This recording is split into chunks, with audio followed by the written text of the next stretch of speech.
I'm Juliette Birch, co-curator of shorts for Filmfest DC. Today we are interviewing filmmakers from our Shortcuts program, and that program is available to view on our virtual platform from October 7th through October 11th. While we miss all being in the theater together, one of the upsides of the virtual version of Filmfest DC is that we have many more filmmakers able to join us in the shorts programs, and because they don't have to travel. So as a result, we've had filmmakers joining us from as far away as the Himalayas. So to enable us to spend a little more time with each one, we have recorded several different interviews in small groups. And today we're pleased to have with us Maya Albanese, the director of Freeze, Bridget Moloney, the director of Blocks, and Natasha Ngaiza, the director of A Mother. Maya joins us from Los Angeles. She is the director and screenwriter known for whimsical storytelling that jumpstarts social dialogue. Her film Freeze stars a big cast of familiar faces, including Chris Parnell, Adrienne Grenier, and Nora Zehetner. The short won Best Digital Short and Best Actress at this year's Series Fest. Bridget Moloney is a filmmaker, writer, and actress whose work has appeared at Tribeca, Sundance, and South by Southwest. In addition to her filmmaking credentials, she has a master in psychology. She is a mother of two and lives in Los Angeles with her husband. Natasha Ngaiza is a Tanzanian American born in London and raised on the East Coast. Natasha's experiences raising three multiracial daughters has strengthened her interest in race and identity and have informed her work as a filmmaker. Her short narrative films all center on Black women, Black mothers as protagonists, and she currently teaches film at Middlebury in Vermont. So thank you for making the time to be with us today. All of you, welcome. All three of your films are about motherhood, and I'm wondering if we could begin by having you each tell us how you came to your story. And let's begin with Natasha. Yes, well, thank you so much for having me. It's exciting to be here, although we are distant. Thank goodness for Zoom. I really started thinking about my own experiences. I like to kind of take from my own personal life and then build from there. I think that way I can talk about things that feel a lot more authentic and specific. And so I am a mom to three little girls, and that experience, it has not been without its challenges, right? The challenges of motherhood. But I also really wanted to talk about what it means to be a Black mother in the United States, and the kinds of very specific challenges that come with that. I was, the thing that kind of triggered the story was actually me being pregnant with my third born and reading the ProPublica report about Black mothers dying at like 3 times. I don't know what the statistics were exactly, but Black mothers are more likely to die in childbirth than any other group. And it's regardless of economic status, right? Class doesn't play into it. Education doesn't play into it. The common denominator was that they were Black. And so being pregnant and reading that, and also still being very privileged myself in that, having a stable, well-paying job, having a loving husband and a great partnership, but still being bombarded with all of this kind of outside information and seeing what, feeling what that does to sort of your psyche. I really wanted to kind of capture that in a film, to talk about it. It feels in many ways, I guess, elusive or difficult to name because it's so big. But that was sort of the starting point for me. Thank you. Bridget, can you weigh in on that question? Sure, yeah. I have two small children who appear in my film. And I also was interested, I wanted to capture the feeling of early parenthood and the overwhelm. Excuse me. It never stops over here. It never stops. The feeling of being overwhelmed by my obligations as a parent, as a mother specifically, and also how even if things are pretty good and you have everything going for you, it's still very overwhelming and full of drudgery and existential angst. And I had this image one morning when I was cleaning up after my kids of like, what if I just started regurgitating their toys? Like it felt like this endless cycle. Like I nursed a baby and I changed its soiled diaper and then I cleaned up, and I just felt like it was like cud. And I was just like constantly living in this mess. And I thought, oh, a really good image would be vomiting Legos and just rinsing them and putting them away. So I was like, oh, I'll shoot a one pager of just that. Like she just looks at them and puts them away. And then I thought, actually, I could open that up into a larger, still short film. And that's sort of the idea came. I was like, that's a really nice, heavy-handed visual metaphor for how I feel. So that's where it came from. It is a very effective visual metaphor. Yeah. Thank you. And Maya, tell us how you came to your story. Well, it sounds like all of ours are pretty much pulled from our experiences as women in the real world. Mine's the same story. I do not have kids and I'm not married, but I was, directing films and commercials and television isn't exactly a light career path to choose. And I think it puts, like many other career paths, whether you're, doctor, lawyer, CEO, or all the things that women can finally be, it definitely puts you in a position of every day you wake up and you're like, do I spend time on building a life and my personal life and a family or procreating, or do I spend the time on my screenplay or my work? And I think for most women, they're not staunchly wanting to be mothers or staunchly not ever wanting to be mothers. There are plenty of women in those far nodes of the spectrum, but most of them, I think, are like me. Most of my friends, we kind of want to have both. And I don't know that there's a clear path to doing that because we still live in a patriarchy in which systems aren't set up to really support really hardworking mothers through childcare and other benefits. And so I just found myself like constantly anxious, constantly receiving everyone else's opinion and pressure about what I should do with my time, as I wrote it when I was 33. And then I actually turned 35 right before it premiered at Series Fest, which is film is about a woman who turns 35. So the timing was impeccable. But it's just, I wanted to make something that was funny, but also serious about the female experience navigating a patriarchy in your 30s in the 2020s. Thank you.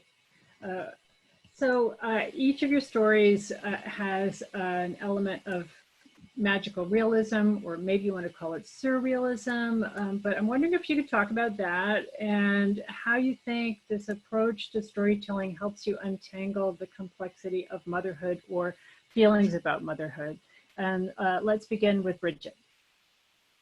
Sure. Yeah, I love a metaphor, and I generally, my work, it turns out, I did the AFI directing workshop for women, I made blocks as part of that. And the woman who used to run the program said, well, you're a metaphor artist. And I like snorted. And then I was like, yes, I am. And I like to use that. I think most of us are, of using sometimes like with blocks, like a very heightened metaphor, and then sometimes using sort of more grounded metaphorical aspects to talk about like larger existential issues, because it's just a lot easier and more fun generally to make and to watch for me. So I also kept feeling like, when I had my first daughter, who's now 6.5, when I had my first child, who's 6.5, I was like, oh, I understand the yellow wallpaper. And like, I understand all of these texts and ideas. Like, I was not really hallucinating, but I'd hear phantom cries. And I was also really overwhelmed. And I'd be like, whose baby is that? And then I'd be like, oh, it's my baby all the time. But also like, I was very overwhelmed by the, like, not pregnancy, but postpartum body stuff I wasn't expecting. And I was very well informed, let me say. And I still was like, this is wild. And I thought, I don't know how to capture this like body horror weirdness that's not full sinister horror, but is off-putting, unsettling. And I'm someone who like went on to have another kid and didn't have clinically significant psychological issues postpartum. And so I thought I need to make something that sort of exists in that space of like, this is weird, but it's okay, but it's not great. Yeah, like bringing in the surreal feeling that you have in your own space. Yes, because this felt barely heightened to me at times in my life. Like this felt like very possible, like just a click away from what was actually happening. To answer your question. Yeah, there's a moment where the daughter in the film just dumps all the blocks on the floor, and I that was my favorite moment of chaos. I felt very like that's the way it is. Yeah. Natasha, I'm seeing you nodding like, yep, I gotcha. Yeah. I'm hearing you. Can you talk about that element in your movie, a really different kind of film? Yes. So, wow, I mean, Bridget put it so well, just how to approach filmmaking, right? Which is a visual medium, and you want to make everything visual. And so there's a lot of that, right? Instead of just talking. I mean, you can talk about how things feel, but then what would that look like? But yeah, so mine is a different film. There are several kind of surreal moments. One thing I wanted to do was talk about anxiety, what anxiety feels like. And that's a hard one to, well, there are a lot of metaphors about anxiety, and there's a lot of like, you feel like you're underwater, you feel like you're, choking, you feel, there's a lot of stuff that could easily sort of translate into a visual medium, I thought. But then also there was another element to the story. So before I came to this story, I was actually working on another one about a missing girl. And she was the child of the protagonist who goes missing. And so I was working on that for a long time. And as writing goes, you're writing and you're hitting blocks and you're like, why isn't this working? And I realized why it wasn't, and I shifted over to what is now a mother. But I wanted that element of a missing child. And I wanted to bring her in a way that wasn't necessarily literal. I don't know if that's giving it. So I mean, it's beautiful how you represent the internal experience of Agnes through this child that may or may not exist. That doesn't exist. And there's so much to talk about it, what the child represents. But the feeling when we're watching the film is like the internal experience is being completely turned into a visual experience. It's very nicely done. Maya, how would you weigh in on that element? Your film is maybe the most totally out there in terms of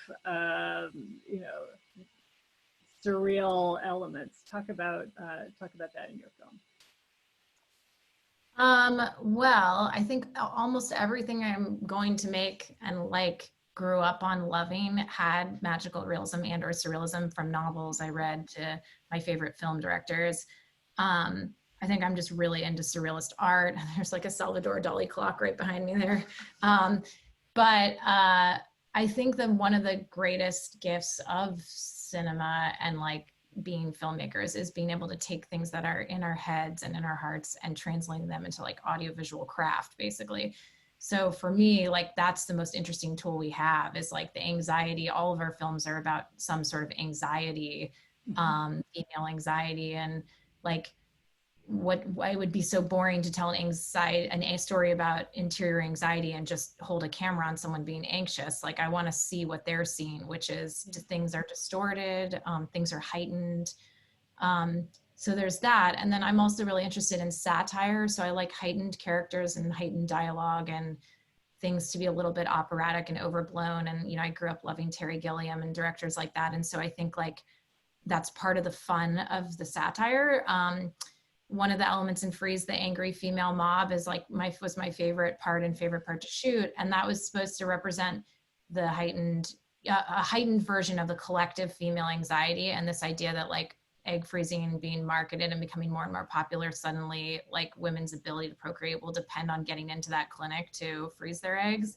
And I think I like what Bridget said, like she felt like everything in her movie is just a click away from reality. I feel the same. I feel like everything in Freeze has happened to me or my friends. And the idea of wait lists for the top fertility clinic in Beverly Hills is not a false, it's totally true. It's just that I took it and then I took it up a notch. And that's part of the comedy in addition to translating the interior universe of the protagonist. That very well put. When I rewatched your film again last night, I got to go through them all again, which was fun. I realized my favorite line in your film is the woman outside the clinic saying, you know, she's got this slowed down voice, and she says, "I have an appointment," and I just felt like that's like, yeah, that's it. Like, you know, feeling that helpless. I have an appointment. So yeah, thank you. I want to turn to Natasha for a minute. Natasha, you really bring us right inside the experience of this woman in a way that feels authentic and new. And you know, this really kind of leads right into what we were talking about with the surrealist element. There, at the same time, you're subtly highlighting things that are particular to an African American person. And I'm wondering if you could talk about that a little bit more. Yeah, so in terms of the newness, I guess one thing that I didn't mention before is that, you know, of course, this is a film about abortion. And, you know, one thing that I learned being a mother was that more women who already have children who are mothers are more likely to get an abortion. And when I found out this fact, I was blown away. It's like, why didn't anybody ever tell me this before, right?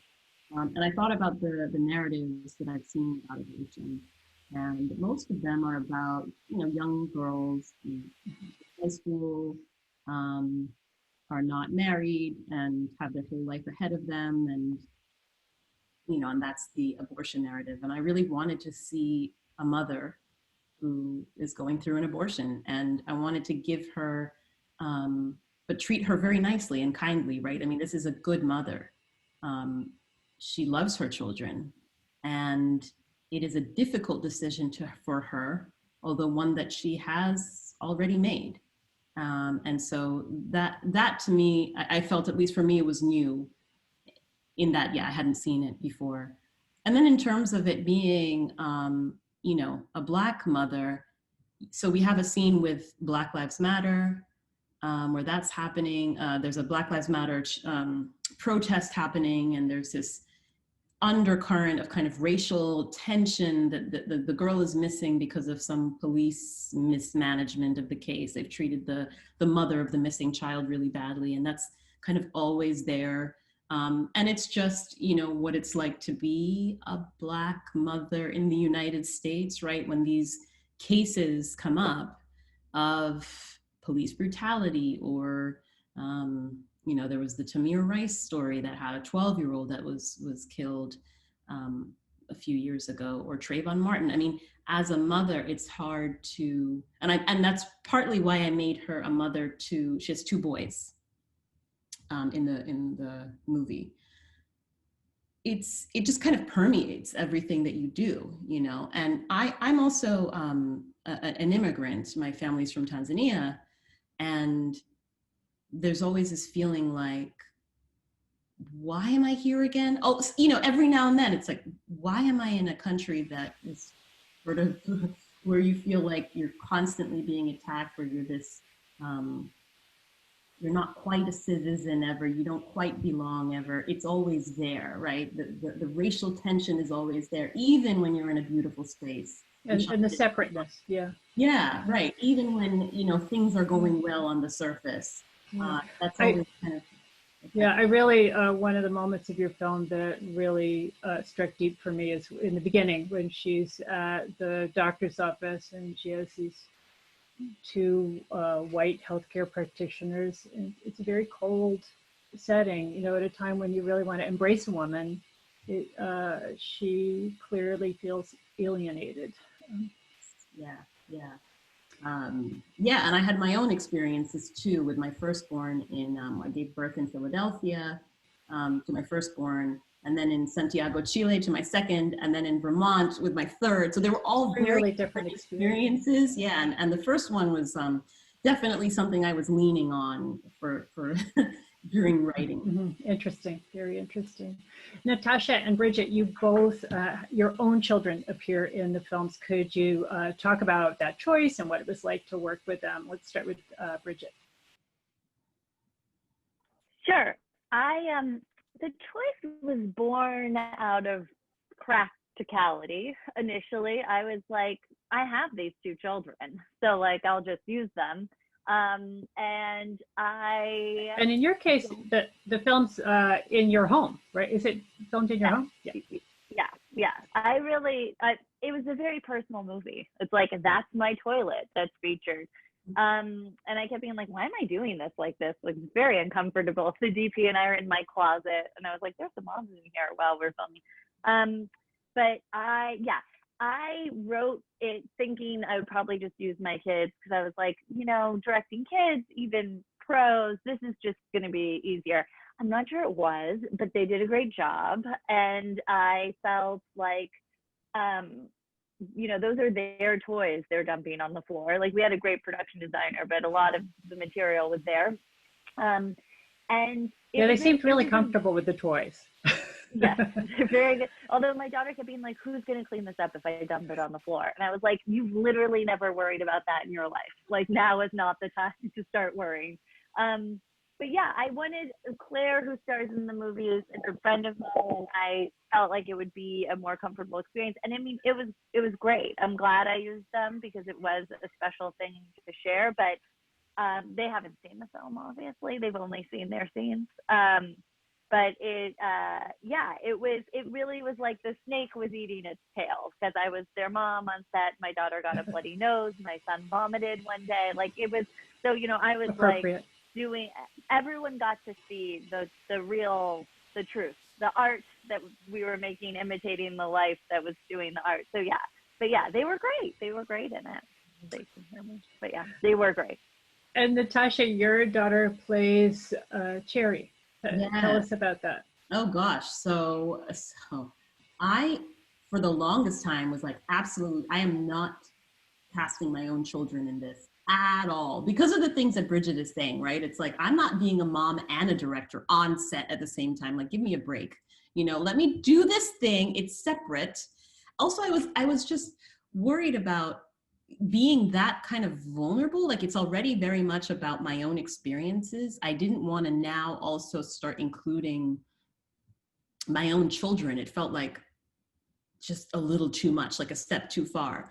And I had this feeling like, energetically or something, it was wrong, you know, to cast your own child as the missing child. Is like, it's not a good thing.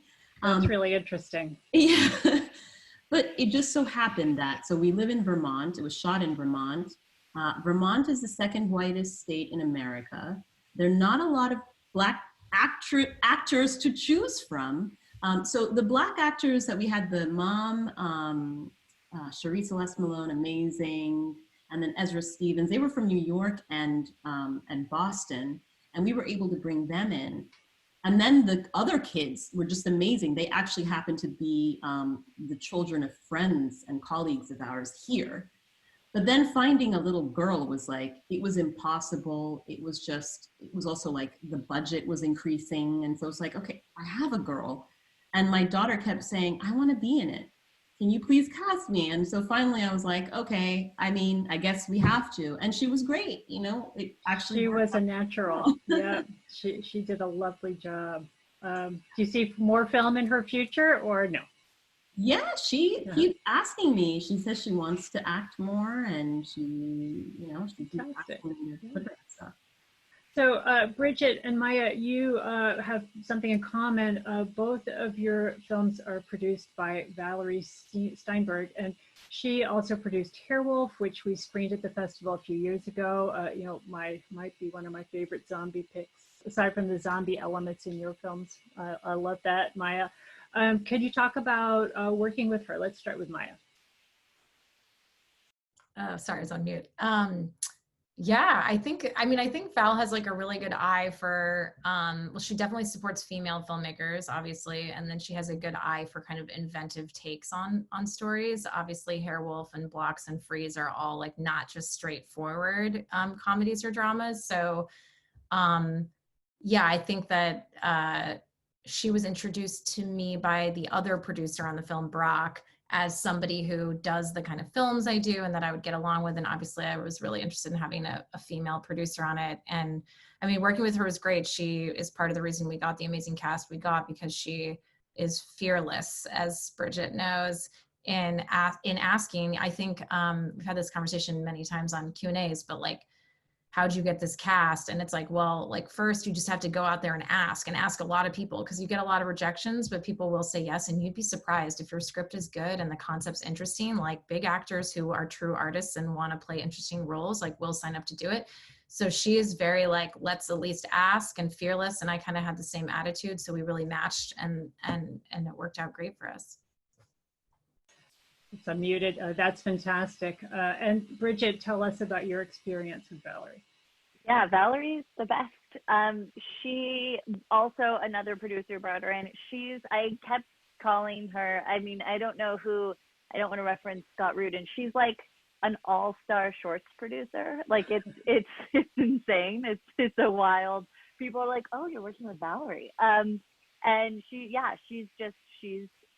my joke was she's a real go-getter, but she's a great producer, and it's a great lesson in not counting yourself out before. Like, she's like, we need to submit to these festivals. We need to do this. We need to do that. Like, why not us is sort of her attitude. And it's very helpful. It's really encouraging to have someone like that as part of your film. Strong recommend for Valerie. We were thrilled to be able to share these two films that were produced by her and by all of you. And I always feel in these Q&As, we've just hit the tip of the iceberg. We're already nearing the end of our time. I wanted to ask you to each tell us what are you working on now, what's coming up, and let's begin with Natasha.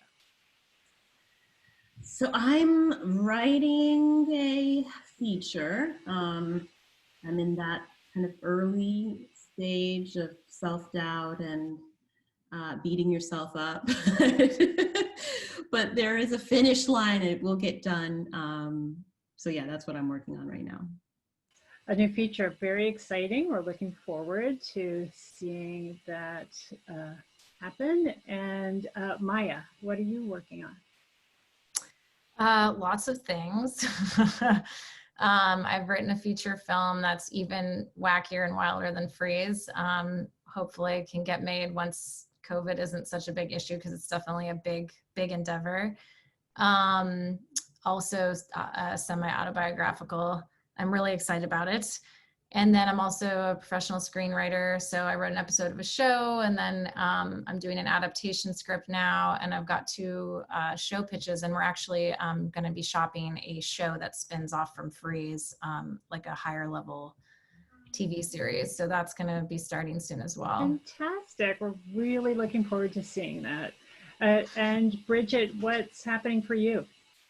I am developing Blocks as a TV show, and Great. I have a studio attached, which is exciting. So hopefully more will happen. And I'm working on the latest draft of a the high concept romantic comedy feature script. And my self-loathing and doubt hasn't gone away, Natasha. Do you think it will? Because I'm on like draft 4. So I know, it never really goes away. I feel like I wish we could have a whole Q&A about that. Yeah. The artist's experience of self-doubt. I think that's part of what gives birth to great art in a certain way.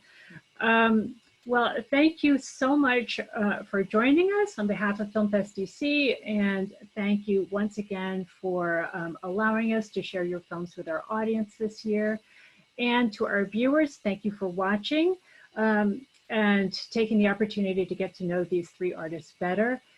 There are 3 more recorded conversations with Shortcuts filmmakers. If you are interested in looking at them, they're available to view on our website, and they include interviews with the directors of Sekul, Joe and the Shaw, Aquitsaramo, and State of Grace. So check them out. And once again, from Filmfest DC, thank you for watching and goodbye.